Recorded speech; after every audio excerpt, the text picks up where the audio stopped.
Right, so this is my work for 2012. In terms of my work for 2012, it's been an interesting time because I came to Rongo Wahine 17 years ago. And I had already been working with our people. I had already set up a huge organisation that worked in terms of Māori literacy and numeracy support, and it was called Huarahi, and it was based in Dunedin, and it worked with all iwi. And because it worked with all iwi, which we call Mātā Waka, we had many kaumātua living in an urban setting, and we don't have very many maraes in the South Island, so Huarahi became like a marae. It had 2 kohanga reo, early childhood centres in it. It trained young people for business, for design, fashion design, and administration. And on a Friday, we used to have this amazing, we called it Friday Kai, and we had kapahaka, and we had te reo Māori, and we worked with the gangs, we worked with everybody, we worked with all the naughty kids from school, and Nanny Bella Morel was our kaiako for te reo. So every Friday we used to have a Friday Kai, and everybody came in, and especially the old people, the kaumātua, because they never had a place where they could speak what they wanted to say. Because, you know, of course, when you do a pōwhiri and it's a tangi, a funeral, then basically there's a protocol. But Friday Kai, they could stand up and say whatever they wanted to say to our young people. It was amazing.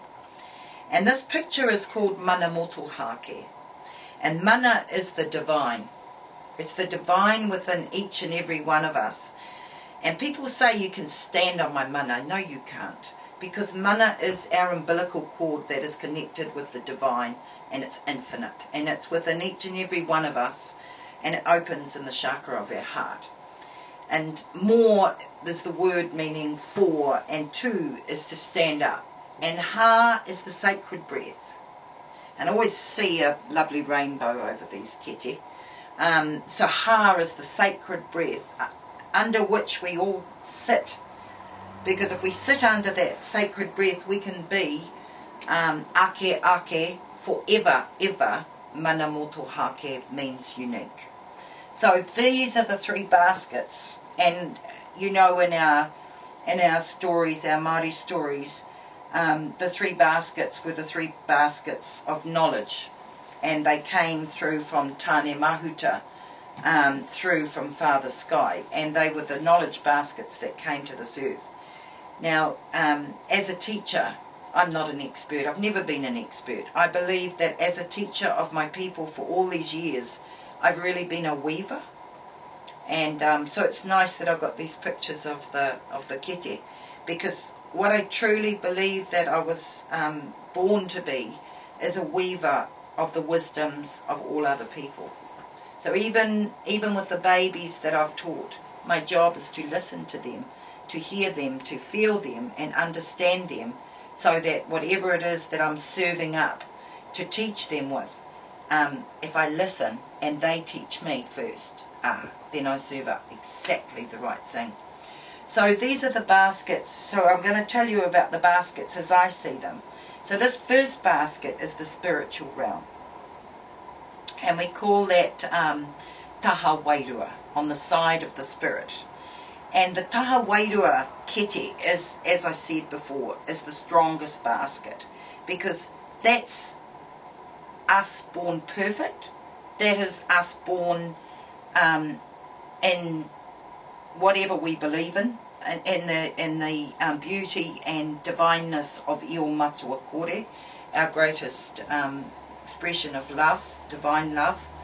It is the wairua, the 2 waters, the dark and the light. And funny enough, you know, our people understood that dark and light. Today, we want to all be happy, but in actual fact, how we survived was that we understood the dark and we understood the light. And together, understanding that in our spiritual form and owning up to that means that that is of nothing but greatness. And that's our pure potential. And this one here is the story of our mind. Now, our people, we had powerful minds. Our minds were infinite, and that's why our heads were tapu, because of the power of our mind. We didn't actually need a telephone or a cell phone or a computer to understand and link into each other. We could already communicate. And if I talk about Nanny Rose again, Nanny Rose communicates all over this world. And if I talk about the tipuna, the elder Harry Clark, he was telling us in the marae about the story of his grandmother, that her mind could actually go and link somewhere in another country specifically for healing. But unfortunately, with our academic knowledge that we're teaching in schools today, our mind gets very small because we're only looking at 1 through to 10. We're actually getting concentrated more on time rather than focus. So Wairua is about kaupapa and focus, and it's the great loving focus. So our mind looked at all sorts of different dimensions. And so mentally, unfortunately, today we have Māori in our country who do not believe that they're very clever, who do not understand that it's their ancient wisdom that's already sitting inside them that could lead to the most hugest avalanche of our cultural potential going out globally. It makes me want to cry, because we're still going out getting academic tickets, and then we can't come home and work with our land and our earth and our people from a spiritual form. So we must have both today. So this is the mental, and over here is the physical. And in terms of our physical, well, we just need to have a look at the statistics of our people, indigenous people all over the world, is that because our land has been removed and owned, we've been taken from that land. And that land is our blood. The word tangata whenua is actually the afterbirth. And our afterbirth was always put back into the land. Why? Because we are Mother Earth. And that linkage that we always had with that earth has been lost.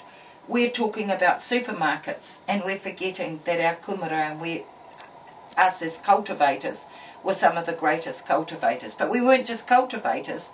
That physical form was our ability to find our plant and our medicines that kept us strong, kept us fit, kept us beautiful, kept us being some of the greatest lovers of the world, so that we brought forth many, many children.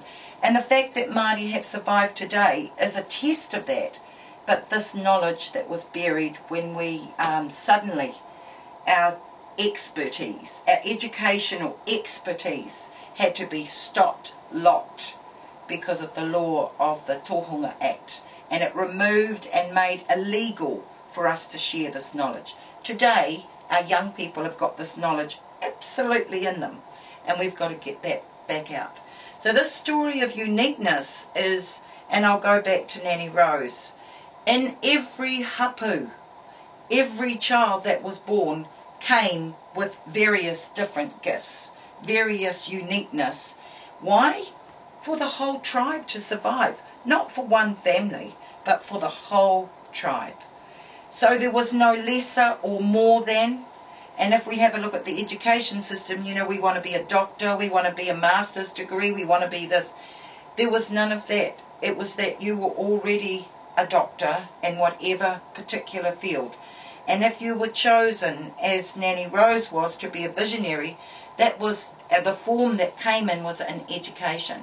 So if we go back to the spiritual basket, she had to be educated in both the world of education today. I think she became an aero auditor for the education system, but she had to be also educated in those ancient wisdoms.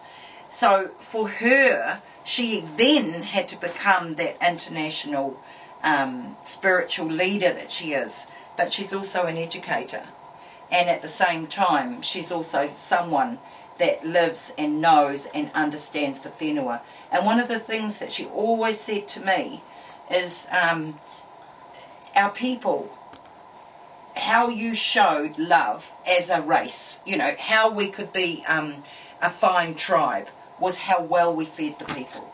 That's how it showed. It was through our love, through everything, but it was how well we could feed the people. So these 3 baskets are absolutely vital. The beautiful thing about the 3 baskets and our own true uniqueness is that if you take the 4th basket, because our old people always had this lovely numeracy. So there's 3 baskets. If you work spiritually, physically, mentally, and in balance, then you get to the taha whānau. And the taha whānau means the emotion. Because there is very few people that can learn or teach unless they take it into their emotions. And so we need to get rid of our brains, and we need to be able to start to, oh sorry, this is Van Morrison, if my heart could do the thinking and my head could begin to feel, then and only then will I know what is truly real. So right now in 2012 we're seeing in our own country huge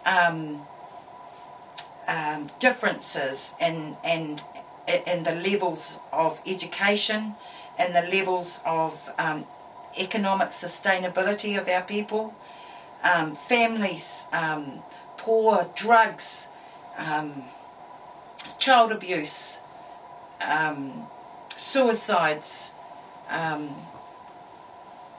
killing our children. We've got to stop this.